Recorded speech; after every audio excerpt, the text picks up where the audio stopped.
Zeus calls a council. Humanity's fate hangs in the balance. Witnessing the horrific deeds of mankind, Zeus, the father of the gods and son of Saturn, felt a deep and rumbling groan rise within him. He remembered the recent, yet still secret, act of unspeakable cruelty, the defiled feast at Lycaon's table.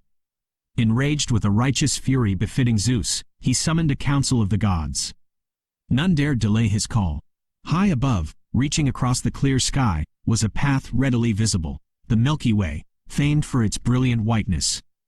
This celestial highway led the gods to their lofty abode, the dwelling place of the mighty Thunderer and his royal palace. On either side of this path, the grand halls of the revered deities stood open and inviting. Lesser gods resided elsewhere, while the most powerful and illustrious inhabitants of heaven claimed their homes near the path itself. This magnificent place, if one dares be so bold, could be called the Celestial Court. Once the gods were seated in the marbled assembly hall, Zeus himself took his elevated throne. He leaned upon his scepter of ivory and, 3 or 4 times, shook his mighty head, its fearsome locks sending shivers through the earth, the seas, and the stars. With a voice heavy with indignation, Zeus spoke, "Even during the war with the monstrous titans, each with 100 snaky arms reaching for the heavens, I haven't felt such deep concern for the dominion of the universe. Though formidable, that enemy stemmed from a single source, a single origin. But now, the entire race of mortals must be eradicated, wherever the oceans roar around the earth. I swear this by the infernal rivers that flow through the Stygian depths. All other solutions have been exhausted. To save the healthy parts, a wound beyond healing must be cut away with a sharp blade.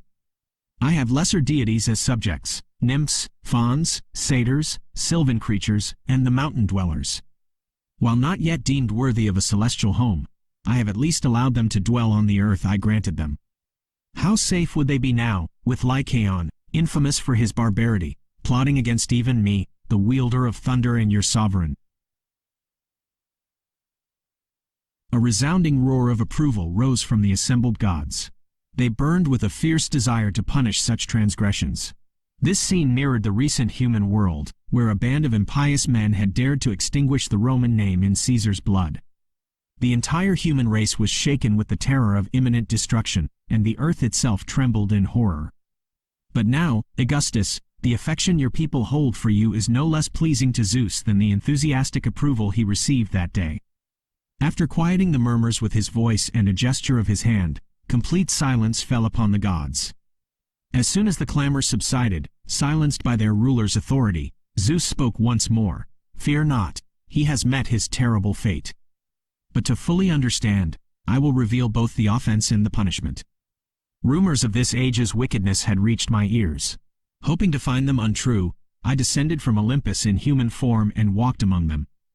It would take an eternity to recount the vast amount of evil I discovered everywhere. The reports hadn't even captured the full extent of their crimes.